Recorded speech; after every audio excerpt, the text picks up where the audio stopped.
you said, and also President Biden's insistence that the purpose of these sanctions is to maximise the long-term pain for Russia whilst trying to minimise any economic consequences in Russia. And this is something that we've been heard being stressed today rather than previously, when they hoped that the threat of these sanctions would act as a deterrent to Vladimir Putin. It's pretty clear that they don't think any economic pain that they can inflict on Russia will change much in the short to immediate term.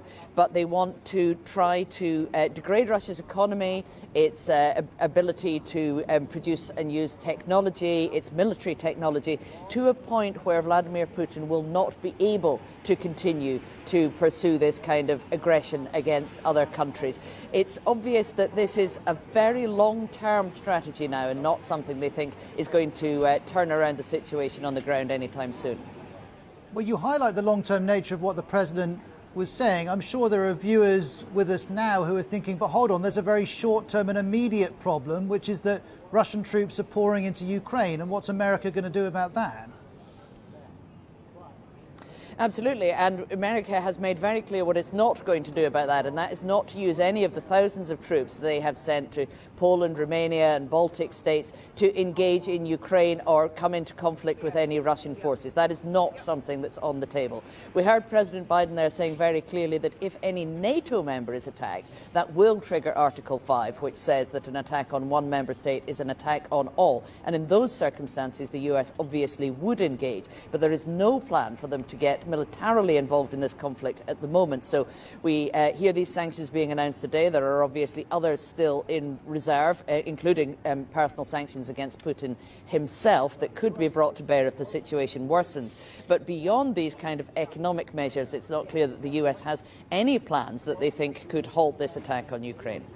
For the moment, thank you very much indeed. There's our North America editor, Sarah Smith. Now, Ukraine is saying it's trying to fight off a full-scale invasion by these Russian forces. Vladimir Putin launched this assault on Ukraine in the early hours of the morning.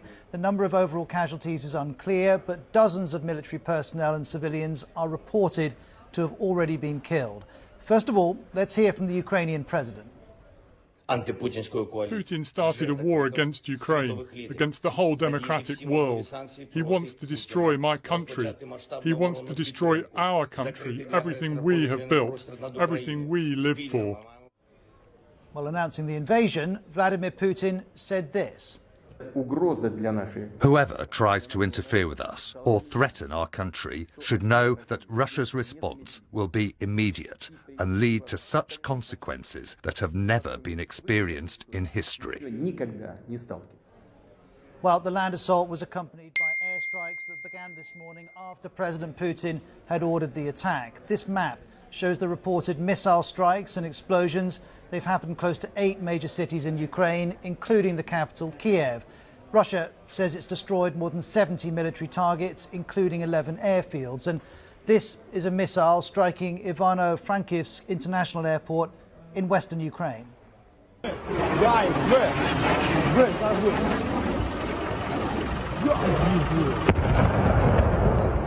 Those pictures weren't filmed by the BBC, but we have verified them. Then this is at a military airport in the northeast city of Chuhuiv in the early hours of the morning. Then this is Hostomel Airport. This is close to Kiev. This is an air assault operation, we understand. Ukraine said Russian helicopters have been dropping paratroopers there.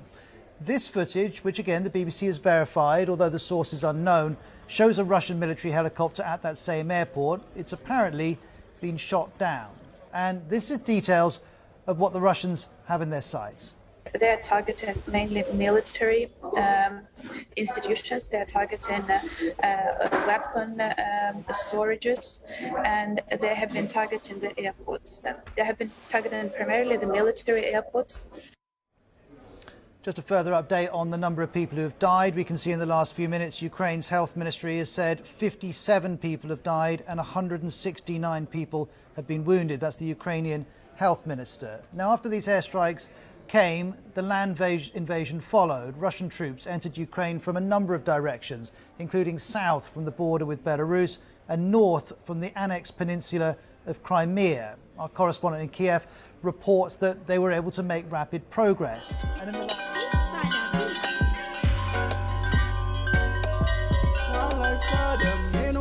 England.